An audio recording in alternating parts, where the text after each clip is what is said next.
L'enquête que vous allez voir maintenant est plutôt terrifiante. Tout le mois d'octobre, la Cour d'assises de Paris a fait le procès des attentats de Paris de 1995. Il y avait à l'époque en France une vague terroriste qui était dirigée contre notre pays, à la fois sur le territoire mais aussi à l'étranger, notamment en Algérie. Le RER Saint-Michel et l'histoire de l'Airbus Paris-Alger. Oui, et puis les moines de Tibérine assassinés, des gendarmes assassinés à Alger. Enfin, en tout, il y avait eu 23 morts et une centaine de blessés. C'était une vague d'attentats qu'on avait attribuée au GIA, le groupe islamique armé de Jamel Zitouni. En tout cas, ça, c'était la version officielle. Oui, parce que ce que révèle Jean-Baptiste Rivoire, un journaliste de 90 minutes qui travaille sur ces questions depuis des années, c'est que ce groupe-là, et Jamel Zitouni en particulier, était en fait contrôlé par les services secrets algériens. Alors la question suivante à laquelle il essaie de répondre, c'est quel intérêt pouvaient avoir les services secrets algériens à tenir dans leurs mains un terroriste de cette nature. Jean-Baptiste, qu'est-ce qui fait que tu as des doutes, toi, sur la version officielle et que tu te mets à enquêter ? En fait, ça commence en 97. Tu sais, il y a eu des gros massacres de civils en Algérie qui ont beaucoup choqué tout le monde parce que c'était fait aux portes des casernes. Alors Alger disait c'est les islamistes, mais on avait un peu des doutes. Et à ce moment-là, il y a des officiers des services secrets algériens, un peu dégoûtés, qui balancent dans la presse européenne que les massacres, l'armée est impliquée et que les bombes à Paris avaient été commanditées par les services secrets algériens. Donc ça, c'est novembre 97. Donc là, on commence à se dire qu'est-ce que c'est que cette histoire. Mais c'était la presse anglaise à l'époque qui avait sorti ça. C'était d'abord la presse anglaise, puis Le Monde à Paris quelques jours plus tard. Donc deux officiers qui disent c'est les services algériens, c'est nos services qui ont commandité les attentats de Paris. Et au printemps de cette année, il y a eu un truc assez déterminant, c'est qu'il y a un militaire algérien qui sort du pays, qui s'enfuit et qui dit la hiérarchie m'a demandé de devenir l'adjoint de Zitouni. Vous voyez le reportage de Jean-Baptiste Rivoire avec l'aide de Romain Icard et de Laurent Koja. Voilà, on appelle ça parler. Voilà des Français, je le reste.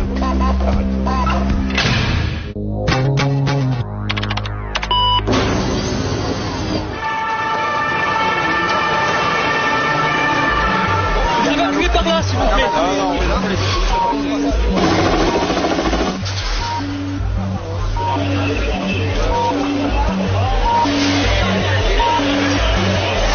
Juillet 1995.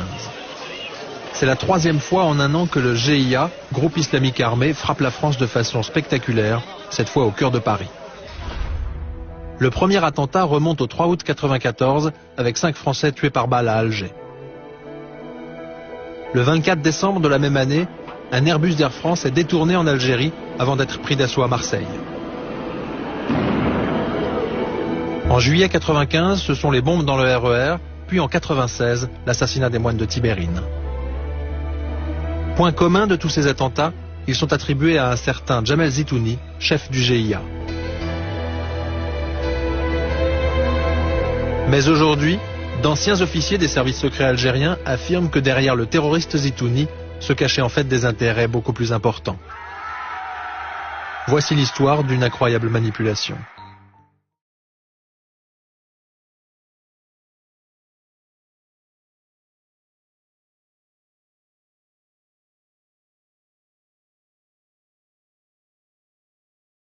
Par la sale guerre qu'on lui a fait mener, se confie à la presse britannique. Ce qu'il dit est d'abord politique. Il révèle que les militaires algériens, effrayés par la victoire électorale des islamistes en 92, ont mis en place une stratégie radicale pour les empêcher d'accéder au pouvoir. Une stratégie meurtrière dont l'instrument était Jamel Zitouni. Quelques semaines après les révélations de l'Observer, nous retrouvons l'officier en Angleterre. C'est un capitaine. Méfiant, il nous soupçonne de renseigner les services français. Puis au fil des rencontres, la confiance s'installe. Dans un hôtel de Londres, il nous explique dans un français mal maîtrisé comment son service a recruté Zitouni. Zitouni a été recruté quand il était dans un camp au Sahara, quand ils avaient ramassé tous les islamistes. Et il a été surpris dans des conditions très très gênantes, enfin, avec des mœurs homosexuelles. Le chef de sécurité du centre lui a dit, voilà, soit tu travailles avec nous, soit on balance ça au niveau du centre, au niveau du camp de concentration. Et puis, c'est sûr qu'il aurait été dans de très très graves problèmes. Dans un centre, il y a des milliers d'islamistes, entendre parler un truc comme ça, c'est où? Les services secrets algériens auraient donc forcé Zitouni à collaborer avec eux. Et le jeune islamiste n'aurait pas été choisi par hasard. Parmi les islamistes, il y avait des médecins, il y avait des docteurs, il y avait des universitaires. Pourquoi ne pas prendre un universitaire et faire ça? Pourquoi le prendre avec un vendeur de poulet qui a à peine le niveau de 6e ou de 5e? Ben, c'est uniquement pour pouvoir le manipuler, pour pouvoir faire de lui ce qu'on veut. Après l'Observer, Le Monde publie le témoignage d'un autre officier. Il confirme que les services secrets algériens manipulaient Zitouni et qu'ils sont impliqués dans les attentats de Paris. Il nous faudra 1 an et demi pour convaincre cet officier menacé de mort de nous accorder une interview, même à visage masqué. Pour lui, il y a une vraie guérilla islamiste en Algérie, mais elle est parfois manipulée. Celui qui nie l'existence des groupes islamiques ou islamistes, c'est quelqu'un de mauvaise foi, ou quelqu'un qui est très très mal renseigné, ou sinon c'est quelqu'un qui est vraiment manipulé. Mais le noyau central, ceux qui étaient dans la région centre et la région ouest, ils étaient dès le départ, infiltrés et manipulés. Zitouni, c'était un agent, ce qu'on appelle le mouton noir, un agent noir. Il est islamiste, réellement convaincu, mais il donne des informations stratégiques au service. Djamel Zitouni, futur chef du groupe islamique armé, aurait donc commencé sa carrière en renseignant les services secrets algériens. À la publication de ces révélations, l'ambassade d'Algérie à Paris monte au créneau. C'est quelque chose de tout à fait fantaisiste et tout à fait farfelu. Et je suis indigné par le fait qu'on utilise de telles méthodes pour porter atteinte à l'intérêt du pays que je représente et aussi, de mon point de vue, à ses intérêts diplomatiques et dans une certaine mesure aux relations entre la France et l'Algérie. Mais derrière les civils, ce sont en fait les militaires qui dirigent l'Algérie. Le patron de l'armée en 1992, c'est le général Nezzar. Un homme de l'ombre qui n'avait pas hésité à faire tirer sur la foule lors des émeutes de 1988. Il y a quelques semaines, il passait à Paris pour un procès en diffamation, une occasion exceptionnelle de le rencontrer. Est-ce qu'on peut vous demander, s'il vous plaît, vous demander une interview par écrit pour Canal+, c'est très important. Vous ne souhaitez pas nous répondre? Canal+. Pourquoi? Le sensationnel, non. Je vous dis... Ça c'est beau. Respectez, non. Gentiment, soyez gentil. Devant notre caméra, un jeune Algérien tente de nous empêcher de poser des questions. Soyez gentil. Laissez-le tranquille. Est-ce que les attentats de Paris, c'est grave? Les attentats de Paris en 1995. Bon, c'est les agents là. Ce monsieur, vous dites qui reste tranquille. Les journalistes là. J'aurais parlé gentiment, ils étaient pris, comment ça s'appelle maintenant? Monsieur le général, excusez-moi. Non, moi je vous parle. Maintenant que vous sautiez sur quelque chose d'un fétibeux, une étincelle comme ça, et vous portez des jugements sur les gens, ça je vous l'interdis. Vous savez que l'armée a infiltré les CIA. Je vous l'interdis. En 10 ans de guerre, Nezzar et ses généraux n'ont jamais apprécié qu'on questionne leur méthode. Voici l'organigramme secret des vrais patrons de l'Algérie. À droite, les forces militaires proprement dites. À gauche, les services secrets du DRS, la redoutable sécurité militaire, avec le capitaine Ougenoun. Au cours de notre enquête, un 3e officier a accepté de nous parler. Longtemps bras droit du patron du contre-espionnage, il a déserté l'armée en 1996. À l'époque, ses chefs lui avaient demandé d'organiser en Allemagne l'assassinat de Rabah Kebir, porte-parole du Fils pour l'Europe. L'affaire Zitouni, notre officier connaît, un de ses lieutenants la lui a confirmé en 1994. On m'avait dit, et je connais le lieutenant parce qu'il a été sous mes ordres, il m'a dit, je ne comprends pas. Il y a, comment ça s'appelle, Djamel Zitouni, il rôde à la caserne, qu'est-ce qui se passe? Il rôde, donc il est convoqué, il vient, il rôde, donc il nie, normalement comme un officier. Qu'est-ce que ça veut dire ça? Ça veut dire que c'est un agent qui recevait ses instructions de la part de nos chefs.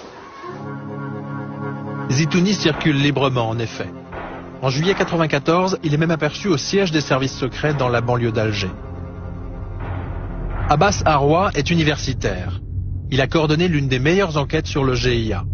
Selon lui, les services algériens cherchaient à l'époque à renforcer la crédibilité de l'islamiste Zitouni pour le placer ensuite au sommet du GIA. Il fallait d'abord le valider comme un insurgé islamiste aux yeux de l'opposition armée et aux yeux de la population en général. Les médias algériens, contrôlés par le pouvoir militaire, ont tout fait pour gonfler le personnage. Ce qu'on a toujours fait, c'est entretenir une image d'un Zitouni sanguinaire, que les médias malheureusement ont amplifié à l'époque. Enfin, quand ça vous aidait? Ça nous aidait en tant que service secret, oui, ça nous aidait en tant que service secret. Le 3 août 1994, 5 Français sont donc tués à Alger. En France, l'émotion est considérable. Les services algériens mettent alors l'attentat sur le dos de Zitouni. Relayé par l'agence France Presse, l'un des seuls médias étrangers autorisés en Algérie, cette version officielle est reprise par tous les journaux télévisés. Dans l'enquête sur l'attentat d'Alger maintenant, la semaine dernière donc, les services secrets algériens affirment qu'ils ont identifié le responsable du commando de la cité Ain Allah. Il s'agirait du numéro 2 du groupe islamique armé, la faction la plus radicale des intégristes algériens, Valérie Gachet. Jamel Zitouni était-il dans l'une des 2 voitures qui mercredi dernier sont entrées par surprise dans la cité d'Ain Allah, près d'Alger? C'est ce qu'affirment aujourd'hui les services de sécurité algériens. C'est vrai que la version officielle, c'est Zitouni, un islamiste pur et dur qui a tué 5 Français. En fait, c'est tout à fait autre que ça, puisque Zitouni était déjà manipulé, recruté par le chef, par un des chefs des services opérationnels de la sécurité militaire, enfin ce qu'on appelait la sécurité militaire, mais c'est en fait la DRS. Ce chef-là s'appelle le colonel Tartak Bachir. Et donc c'est ce colonel Tartak Bachir qui avait en fait monté toute cette opération de Ain Allah, où des gendarmes ont été tués. Il s'agit désormais de crédibiliser Zitouni sur la scène internationale, de renforcer son image d'islamiste sanguinaire et hostile à la France. Après avoir validé donc sa loyauté islamiste, et après en avoir fait un chef médiatiquement, la phase suivante, l'étape suivante, consistait à lui faciliter un coup d'État sur le GIA. L'armée tend donc une embuscade au chef du GIA et à ses principaux lieutenants. Ils sont tous tués, sauf Zitouni. Il est épargné par les militaires. Plutôt content de l'opération, le patron du contre-espionnage algérien la raconte à ses homologues des services secrets français. Témoignage d'un haut fonctionnaire du ministère de la Défense qui préfère garder l'anonymat, mais qui s'en souvient parfaitement. Cette anecdote m'avait quand même frappé. C'est effectivement qu'ils l'ont épargné volontairement. Alors que tout avait été conçu, enfin tout avait été fait pour l'embuscade et qu'il tuait, enfin tué souvent si vous voulez quoi, et celui-là n'avait pas été tué exprès. Mais moi, quand on m'a raconté ça m'a pas paru surprenant, qu'on ait épargné un type parce que soit on avait des contacts déjà avec lui, qu'on pensait que bon, après il pourrait prendre la relève, ce qui s'est apparemment passé, ce qui va passer, et qui serait plus accommodant, ça me paraissait dans l'ordre des choses, hein, franchement. Hein. Ce type d'anecdote, c'est susceptible d'être raconté ou pas? Ah non. Ah non, ça c'est... Ne me citez pas, parce que là, je suis emmerdé, là. Protégé par l'armée, Zitouni va prendre la tête des GIA en octobre 1994. Pour cet ancien numéro 2 de l'ambassade d'Algérie en Libye, les services secrets algériens ont réussi ce jour-là un coup de maître. Avant Zitouni, c'était l'infiltration. À partir de l'arrivée de Zitouni, c'est la même mise totale des généraux sur les GIA. À partir de cette date, le GIA, qui est censé combattre le régime, retourne sa violence contre la population. Les Algériens ne comprennent plus ce qui se passe. Vous ne pouvez pas expliquer pourquoi on tue une religieuse de 95 ans. Vous ne pouvez pas comprendre pourquoi on met dans le goudron un bébé de 4 ans, de 2 ans. Vous ne pouvez pas, en tant que musulman, en tant qu'un être humain, je dirais en tant qu'individu, tout simplement, comprendre pourquoi on éventre une femme enceinte. C'est de la barbarie pure. Il n'y a pas autre chose. C'est pour frapper l'imaginaire. C'est pas autre chose. Donc il y avait une stratégie. Il fallait les gens les frapper dans leurs émotions, il fallait les choquer. Vous voulez le fils, voilà ce qu'ils sont en train de faire. Hein? L'effet escompté, c'était que la population divorce totalement avec l'idéologie islamiste.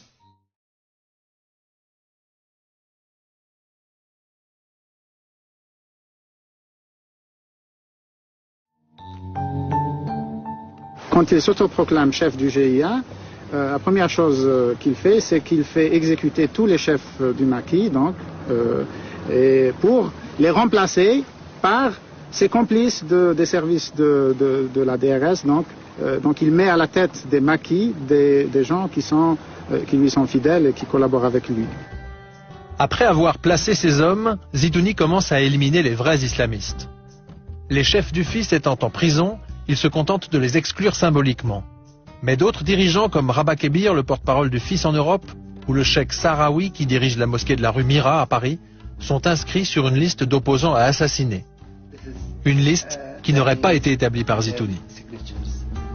Lorsqu'il y a eu cette fameuse liste des dirigeants du FIS à exécuter à l'étranger et en Algérie, elle était faite à Ben Aknoun, dans les locaux de la DRS. Parce que tout simplement, il fallait éliminer ce qu'on appelle, entre guillemets, les intellectuels du FIS. Djamel Zitouni a fait la besogne que n'a pas pu faire directement les services de sécurité algériens, à savoir s'attaquer à ces cadres du Front islamique du Sahel et de les assassiner. Zitouni et ses lieutenants font le travail, puis des communiqués portant le tampon du GIA sont publiés à Londres. Faire un tampon avec un sigle du GIA ou l'envoyer à Al-Hayat ou à n'importe quelle agence, ça veut rien dire en fait, oui. El Hayat, le plus grand quotidien en langue arabe de Londres. Depuis 10 ans, ce journal publie régulièrement les communiqués du GIA en affirmant qu'ils émanent des islamistes. En fait, le journaliste chargé de l'Algérie les recevait par fax. Il n'a jamais pu en vérifier la provenance. À l'époque, le GIA sortait 2 ou 3 communiqués par semaine. Comment voulez-vous qu'on en vérifie l'authenticité? C'était impossible. Pendant 10 ans, le monde entier a donc cru à des revendications du GIA dont aucun journaliste n'a jamais vérifié l'authenticité. Et les services secrets algériens ne se seraient pas contentés de rédiger eux-mêmes certains de ces communiqués. Ce monsieur et le capitaine Chouchen, c'est la dernière preuve vivante que le GIA est une pure invention des services secrets, puisqu'on lui a donné l'ordre d'aller seconder Djamel Zitouni en 1995. Donc on a demandé à un militaire d'aider Zitouni? Oui, on a demandé à cet officier, qui est un officier des services spéciaux, d'aller pour devenir le bras droit de Djamel Zitouni dans le Mali. Depuis que le capitaine Chouchen a confirmé publiquement son incroyable histoire, le général Nezzar a trouvé un argument imparable pour le discréditer.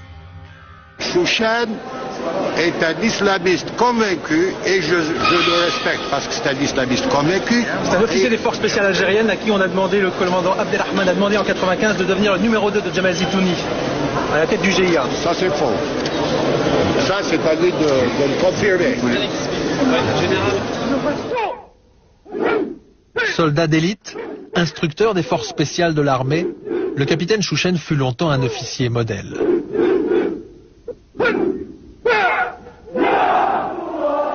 Mais dans les années 90, comme beaucoup de jeunes Algériens, il devient sympathisant du FIS.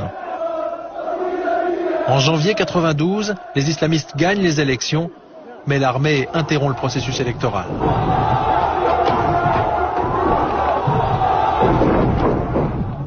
Choqué par le coup d'État, le capitaine Chouchen refuse de tirer sur la foule. Il est jeté en prison. 3 ans plus tard, la direction de l'armée vient le chercher dans sa cellule et lui propose une mission très spéciale. Au cours de notre enquête, nous l'avons retrouvé dans le nord de l'Angleterre. Pour la première fois devant une caméra, il a accepté de nous raconter ce qui lui était arrivé. Il m'a amené au centre de torture de Ben Aknoun et là, le général Kamal Abdelrahman est venu me voir et il m'a proposé de travailler avec lui. Le colonel Tartag était avec lui. Premièrement, au début, ils m'ont proposé de liquider les chefs du FIS qui avaient pris le maquis. Je leur ai dit que je croyais que vous allez me proposer de liquider Zitouni ou les gens qui ont reconnu les crimes contre les enfants, les femmes et ainsi de suite. Là, Bachir Tartag était énervé, il m'a dit laisse Zitouni tranquille, c'est notre homme et c'est avec lui que tu vas travailler. Le colonel Bachir Tartag et le général Abdelrahman, 2 des plus hauts responsables des services secrets algériens qui ont refusé notre demande d'interview, auraient donc ordonné au capitaine Chouchen d'encadrer Djamel Zitouni. C'est mettre l'un des meilleurs instructeurs de l'armée au service du chef du GIA. Là, je savais que si j'hésite, je serai je ne sortirai pas du bureau. Et c'est pour ça que j'ai dit, bon, je vais essayer de le contacter moi. Je vais essayer de le contacter à ma façon. Ils m'ont dit non, on va arranger ta rencontre avec lui. Chouchen accepte, il cherche à gagner du temps. Quelques semaines plus tard, l'armée lui fixe effectivement un rendez-vous dans un hôtel d'Alger. Il se rend sur place, aperçoit l'émissaire de Zitouni, puis s'éclipse et parvient finalement à rallier l'Angleterre. 6 ans d'exil. Quelle honte. Les vrais terroristes, c'est ceux-là. Voilà, le général Kamal Abdelrahman. C'est lui qui décidait pour la majorité de ce qu'il fallait faire avec Jamal Zitouni. Et les généraux vont bientôt confier à Zitouni une nouvelle mission, frapper l'Europe. Fin 1994, le régime est de plus en plus contesté sur la scène internationale. À Rome, des opposants algériens convoquent une conférence de presse. Du FLN au Front islamique du salut, tous les partis envisagent un processus de paix prévoyant le retour à la démocratie et le départ des militaires. Le monde entier comprend alors que l'Algérie peut fonctionner sans que l'armée soit au pouvoir. Les généraux s'inquiètent. Ils ont bâti leur combat sur la lutte contre les intégristes, sur la lutte contre les islamistes. Mais une fois que les islamistes sont acceptés par la société démocratique, donc tout ce qu'ils ont construit tombe comme un château de cartes. Ces gens-là, à chaque grande occasion, il faut que des attentats, le terrorisme ressurgissent pour crédibiliser leur théorie, leur discours. À partir de 14h30, 4 terroristes, ce que nous croyons être, ont pu s'infiltrer, passer les différents barrages de contrôle et ils prennent depuis cette heure-là en otage 232 passagers. Nous sommes un mois seulement après la réunion des opposants algériens à Rome. Les hommes de Jamal Zitouni viennent de prendre en otage un Airbus d'Air France. Ce jour-là, les services de sécurité de l'aéroport n'ont pas fait leur travail. Certains bagages n'ont pas été fouillés et 63 passagers sont montés dans l'avion sans que leur billet ne soit contrôlé, une négligence impensable dans un pays soumis à une guerre terroriste. Pendant ce temps, les hommes de Zitouni introduisent tranquillement dans l'Airbus des armes et des explosifs. Il était impensable de faire passer une arme, même une arme de poing, au niveau de l'arbre. Or, ces gens-là sont passés avec... Ils avaient même des explosifs. C'est louche. Est-ce que les terroristes revendiquent d'une organisation Ce sont des terroristes. Islamistes, vous voulez dire? Ce sont des terroristes. À Paris, on commence à s'interroger sur l'attitude des autorités algériennes. Après l'assassinat de 2 passagers, Édouard Balladur propose que des gendarmes français interviennent. Alger refuse. Au bout d'une trentaine d'heures d'angoisse, les preneurs d'otages abattent un 3e passager d'une balle dans la tête. Il a 23 ans, il est cuisinier à l'ambassade de France. Le Premier ministre Édouard Balladur téléphone alors au président Zeroual. J'ai dit notamment au président Zeroual que je le tenais pour responsable de la vie des Français qui étaient dans cet avion.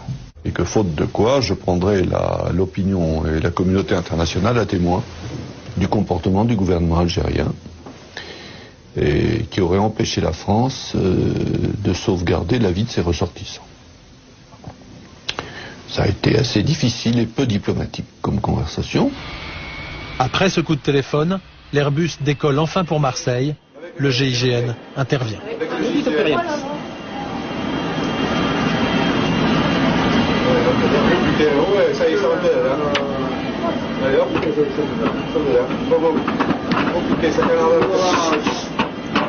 Vous pouvez me dire ce qui se passe?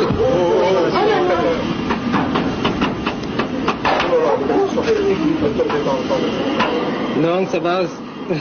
8 ans après ce détournement, l'Algérie n'a toujours pas répondu aux questions du juge antiterroriste Jean-Louis Bruguière sur les circonstances exactes de l'affaire. Pour la veuve du jeune cuisinier abattu, ce silence est difficile à comprendre.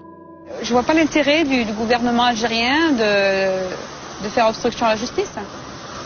Pourquoi ils le font? Pourquoi ils n'ont pas laissé accéder aux bandes enregistrées de la tour de contrôle? Pourquoi le juge Bruyère n'arrive pas à avancer plus dans l'affaire? Ou alors, bon, il nous a réunis une fois ou deux depuis, mais c'est tout, quoi. Moi, je veux quelque chose, je veux des résultats. Parce que les personnes qui ont vraiment commandité cet attentat sont vivantes, elles sont quelque part. Malgré le détournement de l'Airbus, la paix progresse. Début 95, réunis à nouveau à Rome, les partis algériens signent enfin un accord historique. Ils s'entendent pour gouverner l'Algérie ensemble, sans les militaires. Seul le peuple peut désigner l'autorité et toutes les institutions qui doivent désigner le pays. À Paris, des hommes politiques comme Valéry Giscard d'Estaing ou François Léotard se déclarent favorables aux accords de Rome. François Mitterrand lui-même tente de rallier Helmut Kohl au processus de paix. En mars 95, même l'administration Clinton considère que le régime militaire algérien a échoué.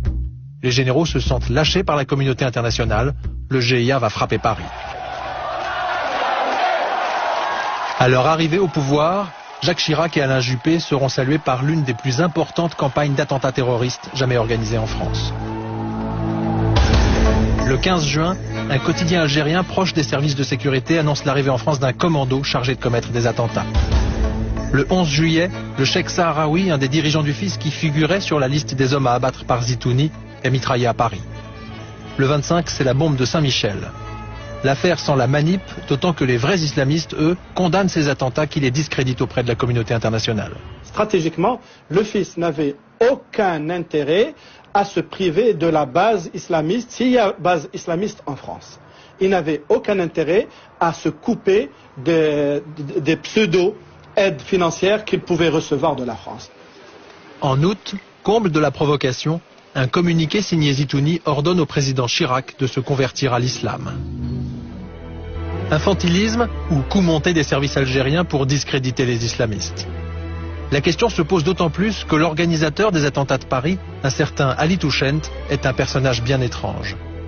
Depuis le début des années 90, ce lieutenant de Zitouni recrute des jeunes dans les banlieues françaises et les pousse à commettre des attentats au nom du GIA.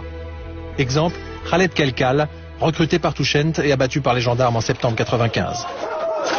Attention! Ok, c'est bon! C'est bon, attends, pousse-toi.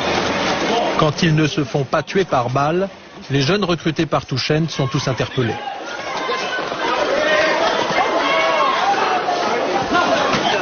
Les arrestations sont spectaculaires, mais quand les policiers interrogent les jeunes, ils sont souvent déçus. Confidence d'un policier des renseignements généraux qui était en fonction au moment des attentats de Paris. Il a été mis sur la touche après avoir dénoncé des dysfonctionnements dans son service. Ce qui était étonnant, c'est que quand on voyait ces jeunes passer, alors qu'ils venaient d'être arrêtés par la DNAT ou bien par la brigade criminelle, pour avoir fait un peu de PJ avant, je m'étonnais du comportement de ces jeunes. C'est-à-dire? C'était un comportement assez enfantin. On n'aurait jamais cru que c'était des gens vraiment qui faisaient partie d'un réseau dur du GIA. Je pense qu'au sein du GIA, il y a certainement des gens plus durs. Ces gens plus durs, c'est notamment Ali Touchent, mais il n'est jamais inquiété par la police. En 93, lors de l'opération Chrysanthème, puis en 94 en Belgique et enfin en 95, après les attentats de Paris, les réseaux montés par Touchent tombent les uns après les autres, mais lui échappe aux arrestations, systématiquement. Quelqu'un qui, une fois, deux fois, trois fois, parvient à passer au travers des mailles du filet, soit il est extrêmement habile, soit il est prévenu avant. Et il est prévenu avant par des gens qui savent qu'il y a des interpellations qui vont avoir lieu, qu'il y a des opérations de police et des opérations de justice qui sont montées. Et pour réussir à échapper trois fois, il faut peut-être être prévenu avant. Lors du procès des attentats de Paris en octobre, Jean-François Clerc, numéro 2 de la DST, a dû venir démentir que ses services aient pu entretenir des contacts avec Ali Touchent. Mais pour beaucoup de spécialistes du terrorisme, Touchent était au minimum un agent secret algérien. C'est fatalement un agent. En France, on a connu aussi des agents comme ça, qui faisaient partie de réseaux d'ailleurs, et puis qui sont toujours sortis, c'est-à-dire qu'ils ont remonté un autre réseau après. Donc pour moi, c'est un agent. C'est difficile de comprendre autrement. Touchent, agent des services secrets algériens. Après les attentats de Paris, en tout cas, il part se réfugier à Alger. 3 ans plus tard, Les autorités algériennes déclarent qu'il est mort et qu'il ne peut donc pas être jugé. Une affirmation que la justice française n'a jamais pu vérifier. En fait, la DST aurait compris dès 1995 que Touchent travaillait pour les services secrets algériens. Témoignage du juge Alain Marceau, ancien patron de la lutte antiterroriste. On nous dit que la DST en août 1995 comprend que derrière Kelkal et derrière tous ces petits gars, il y a des gens de la sécurité militaire, Ali Touchent, qui ensuite est exfiltré vers Alger. Ça vous surprend pas? Ça a été effectivement une des réflexions de la DST en disant finalement, plus on avance sur les réseaux Kelkal et plus on trouve des gens, des Algériens, des services officiels. Donc on avait tous de bonnes raisons d'être extrêmement prudents. Un an après les attentats, le colonel Samraoui, que l'on aperçoit ici avec le général Nezar, évoque l'affaire Touchent avec l'un de ses collègues et amis, responsable de la sécurité militaire à l'ambassade d'Algérie à Paris. Il m'a dit que Touchent leur appartenait, donc c'était quelqu'un, grosso modo c'était un agent de service qui activait en France. Reste la question centrale, pourquoi l'Algérie aurait-elle décidé d'organiser des attentats en France? En faisant des attentats en France, on mobilise l'opinion publique française. Donc les gens vont dire, oh, l'islamisme c'est un danger, donc on va couper. Voilà, c'est d'obliger. C'est ce qui a été fait en Algérie déjà contre oh, les islamistes c'est des terroristes, ils vont nous couper la tête. Et cette peur a contribué à cet état d'esprit d'obliger les gouvernants français à agir et à expulser pratiquement tous les supports des islamistes. Quand on a vécu les années 83, 80, 90, on se rend compte que le terrorisme d'État, c'est quelque chose d'assez particulier, que d'abord il utilise des organisations écran. En l'espèce, on peut considérer qu'à un moment ou à un autre, le GIA a été une organisation écran, utilisée pour porter le feu en France. Pour prendre la France en otage. Pour prendre la France en otage.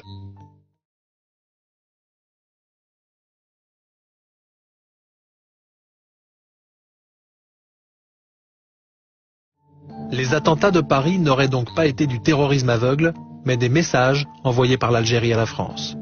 En 1995, le gouvernement Juppé comprend-il que notre pays est probablement victime d'un terrorisme d'État? Le bilan s'élève à 24 blessés. D'après notre enquête, la DST en avait averti Jean-Louis Debré, alors ministre de l'Intérieur, dès le mois d'août, soit un mois après la bombe de Saint-Michel.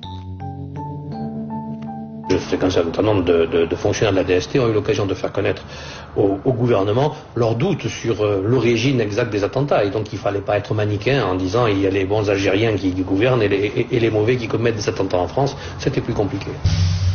Le 15 septembre 1995, Jean-Louis Debré invite des journalistes à déjeuner au ministère de l'Intérieur.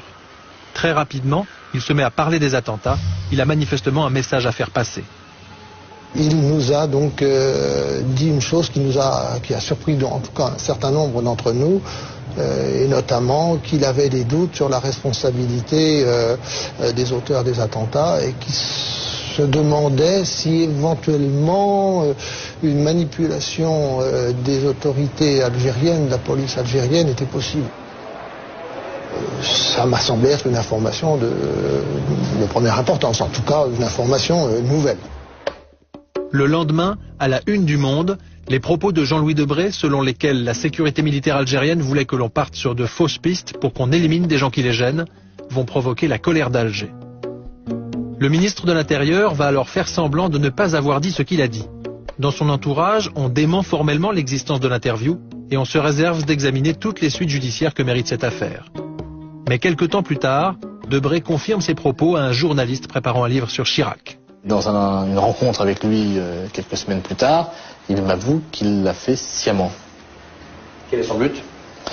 Son but, c'est d'envoyer un signal au régime algérien. On n'a pas la preuve qu'il y ait eu orchestration, manipulation des attentats de Paris. Officiellement, on attribue ça aux islamistes, mais il y a des doutes, un peu partout, dans toutes les sphères du pouvoir. Et donc, on ne va pas balancer une bombe atomique sur Alger, mais on fait passer des messages par des canaux discrets, par les services, et là, officiellement. Par la presse. Par la presse. Tout en disant qu'on ne l'a pas dit. Mais le message est passé. Président, bonsoir. Est-ce qu'on peut vous poser une question pour Canal+? Une enquête sur les attentats de Paris en 1995. Vous avez déclaré à l'époque que la sécurité militaire voulait emmener les services français sur de fausses pistes. Est-ce que vous en souvenez? On ne peut pas parler des attentats de Paris, M. Debré? Jean-Louis Debré préfère ne pas nous parler, et pourtant à l'époque, même Alain Juppé se méfie des services secrets algériens. Selon le Canard enchaîné, il aurait ordonné aux enquêteurs français de limiter à l'extrême, voire de cesser tout contact avec les services algériens de renseignement. À l'époque, notre policier des renseignements généraux apprend qu'un Algérien qui informe un de ses collègues semble bien au courant des attentats qui vont avoir lieu. Cet Algérien, avant chaque attentat, appelait le collègue DRG pour dire qu'il allait se passer quelque chose. Et donc, même dans le bureau de ce collègue, on trouvait ça à la fin particulier, parce que quand on a reçu un coup de téléphone de cet individu, il se disait même que ça allait péter. Vous voyez? Et alors là, évidemment, avec mon camarade, on se regardait en disant, mais c'est quand même étonnant. J'ai compris par la suite que, évidemment, cet individu qui était venu tamponner l'officier français au 5e étage des renseignements généraux était un officier algérien. Ça, c'est clair, puisque pour moi, il avait la méthodologie, hein, et puis il avait la volonté, donc ça ne pouvait être que ça. On pouvait pas, il n'a jamais été arrêté, c'est un individu qui n'a jamais été arrêté, qui n'a jamais été ennuyé, on n'en a jamais parlé, donc c'est fatalement un type qui était couvert par notre hiérarchie, et donc il faisait partie d'une entente entre les services algériens et nous-mêmes. Un officier algérien aurait donc prévenu Paris la veille de chaque attentat.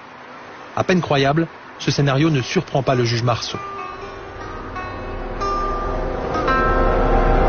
Ça ne sert à rien de commettre des attentats si vous ne faites pas passer le message et si vous n'arrivez pas à contraindre la victime à céder. Donc après, se met en place une diplomatie plus ou moins parallèle. Il faut bien faire comprendre d'où vient la menace et comment on peut y mettre fin en contrepartie de certains avantages. Le régime algérien se serait donc servi du terrorisme pour forcer la France à le soutenir, et l'affaire serait un secret de polichinelle. Maintenant, une chose. Allez voir vos services, vous connaissez bien le problème, je m'excuse. Vous voulez dire que les services secrets français sont au courant? Doivent être sûrement au courant, oui. C'est ce qui se confirme dans notre enquête, effectivement. Allez-y les voir et confirmez, condamnez-nous. Et le général Nezzar n'est pas le seul à dire que Paris savait. Quelque temps après les attentats, l'ancien Premier ministre algérien Abdelhamid Brahimi, que l'on aperçoit ici à l'époque où il était au pouvoir, recueille les confidences d'un proche du président Jacques Chirac. Il m'a dit en 1995, après que Zeroual était élu président algérien, en novembre 1995, le président Chirac lui a envoyé un message, en particulier sur 2 points. 1. Lui dit que nous n'accepterons jamais à l'avenir que la sécurité militaire organise des attentats comme ils l'ont fait en 1995. Alors je dis, bon, vous savez pourquoi vous ne le dites pas, ça c'est une autre histoire. Donc, les autorités françaises savent que c'est la sécurité militaire qui a fait ces attentats. Là, on vous sent très vigoureux. Après 1995, en tout cas, plus aucun responsable politique français ne prendra le risque de critiquer le pouvoir algérien. Même Lionel Jospin, pourtant peu favorable au régime des généraux, se retrouve coincé une fois devenu Premier ministre. Dans le cas de l'Algérie, la très grande difficulté, c'est que nous ne savons pas comprendre ce qui se passe véritablement en Algérie. Nous sommes contre une opposition fanatique et violente qui lutte contre un pouvoir qui lui-même utilise d'une certaine façon la violence et la force de l'État. Alors nous sommes obligés d'être effectivement assez prudents. Je dois aussi penser quand même aux Français. Nous avons déjà été frappés et je dois veiller à ces questions. Je suis pour que nous prenions nos responsabilités, mais en pensant que la population française doit aussi être préservée. C'est lourd de dire cela, mais vous comprendrez aussi pourquoi il est de ma responsabilité de le dire. Ça veut dire que les politiques français ne peuvent pas dire ce qu'ils ont à dire sur le pouvoir algérien parce qu'ils ont peur des bombes. C'est ce que j'ai compris et ce que tous les observateurs ont compris. Quand Zitouni est tué dans le maquis en juillet 1996, il a rempli sa mission. Forcer la France à soutenir le régime, assassiner une bonne partie des intellectuels islamistes et terroriser la population algérienne. Aujourd'hui, les massacres de civils continuent et la plupart des généraux sont toujours au pouvoir. Ils ont besoin de la violence pour gérer l'Algérie. Un minimum de violence, comme ça les Algériens ils pensent à une seule chose, leur vie et leur sécurité. On ne demande pas où elle est partie l'argent du pétrole, ni ce qu'on fait avec l'argent des Algériens, ni quoi que ce soit. C'est un pays qui fait 2 millions de kilomètres carrés. Qu'est-ce qu'ils ont fait?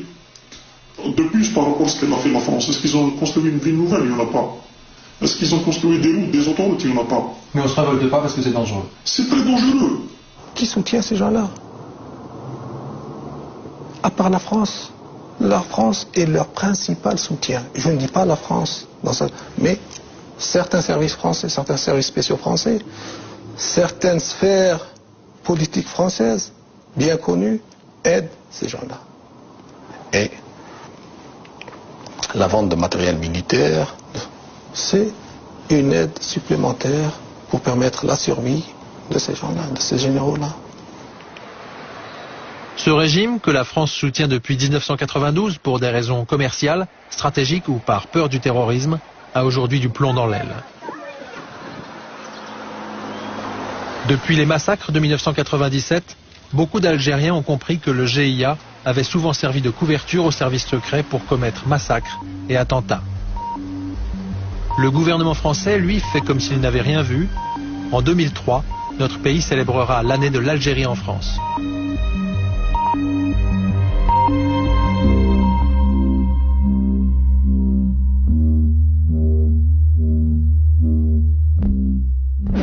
Alors moi, il y a un truc qui m'a énervé dans ton sujet, c'est que Jean-Louis Debré déclare à des journalistes à multiples reprises, c'est écrit dans des livres, qui s'est douté à ce moment-là, parce que les enquêtes, parce que machin, que les services secrets algériens étaient peut-être pas étrangers aux attentats de 95.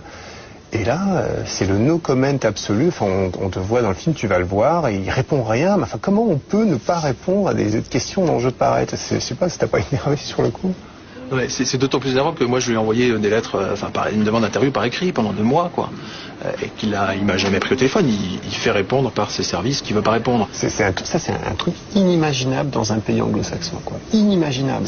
Inimaginable aux États-Unis, inimaginable en Angleterre. T'es obligé quand même, t'as occupé une fonction, t'es obligé de répondre au public. C'est pas possible. Tu peux pas laisser entendre à la population que les services secrets algériens ont foutu des bombes à Paris et ne rien faire. Comme ils n'ont pas envie de faire quelque chose, ils font semblant qu'ils n'ont pas vu, quoi.